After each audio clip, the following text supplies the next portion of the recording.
नमस्कार, स्वागत है एक बार फिर से चुनावी समर में। हम लेकर आए हैं आपके लिए बीएसपी फैमिली के कुछ और अपडेट्स। उत्तर प्रदेश में विधानसभा चुनावों की आहट के लिए मायावती ने बसपा को मजबूत करना शुरू कर दिया है। दरअसल उत्तर प्रदेश में साल 2022 में विधानसभा के चुनाव होने वाले हैं, लेकिन इस वक्त बीजेपी वहां प्रचंड बहुमत के साथ सत्ता में है। वैसे मायावती के सामने चिंता की असली बात यह है कि उनके परंपरागत वोटर्स में भाजपा ने सेंधमारी कर दी है। ऐसे में मायावती की निगाहें अब अपर कास्ट पर टिकी हैं, ताकि वोट प्रतिशत का बैलेंस बनाकर रखा जा सके। इसकी वजह से ही उन्होंने मूल संगठन में अपर कास्ट के नेताओं को भी जिम्मेदारी दी है। आपको बता दें कि मायावती ने विधानसभा चुनाव की तैयारियां शुरू कर दी हैं। इस सिलसिले में उन्होंने संगठनात्मक स्तर पर कई फेरबदल किए।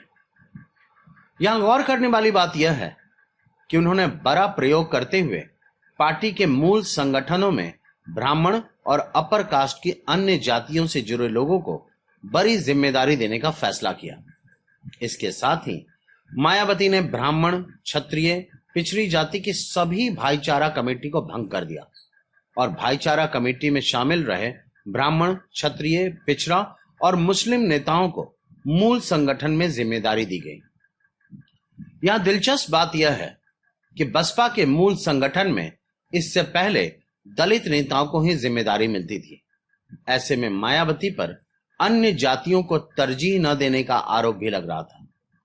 ऐसे में चुनावों को देखते हुए मायावती ने किसी भी जाति को नाराज न करने की नीति के तहत यह कदम उठाया।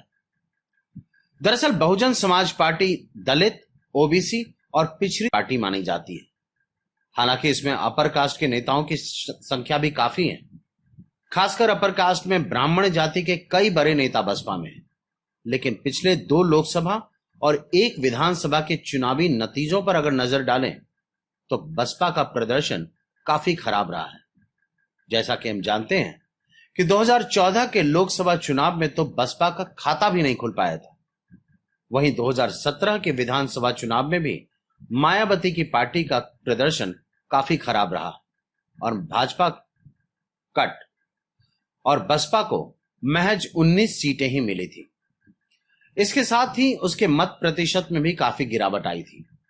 इसके अलावा 2019 का लोकसभा चुनाव उन्होंने सपा के साथ गठबंधन में लड़ा था। इस चुनाव में मायावती को काफी फायदा हुआ था और उनके 10 सांसद चुनाव जीतकर दिल्ली पहुंचे। ऐसे में मायावती की कोशिश एक बार फिर विधानसभा चुनावों में बसपा का परचम लहराने पर है और उन्होंने इस रणनीति के साथ अब सभी जाति के लोगों पर ध्यान देना शुरू कर दिया। यहां गौर करने वाली बात यह है कि जानकारों ने यह अनुमान लगाया है कि उत्तर प्रदेश में अब ब्राह्मणों का भाजपा से मोह भंग हो रहा है। इसलिए मायावती की यही कोशिश है कि वर्ष 2007 की ही तरह एक बार फिर ब्राह्मण और दलित वोटरों के संग एक बार फिर उत्तर प्रदेश की सत्ता में बसपा पहुंचे, ताकि आगामी लोकसभा चुनावों में उनके प्रधानमंत्री पद की दावेदारी और मजबूत हो सके। हमारे साथ बने रहने के लिए आपका धन्यवाद। आप हमारे प्रोग्राम्स को today's.com पर भी देख सकते हैं और आप हमें टुडेज टीवी पर ट्वीट भी कर सकते हैं। Thank you.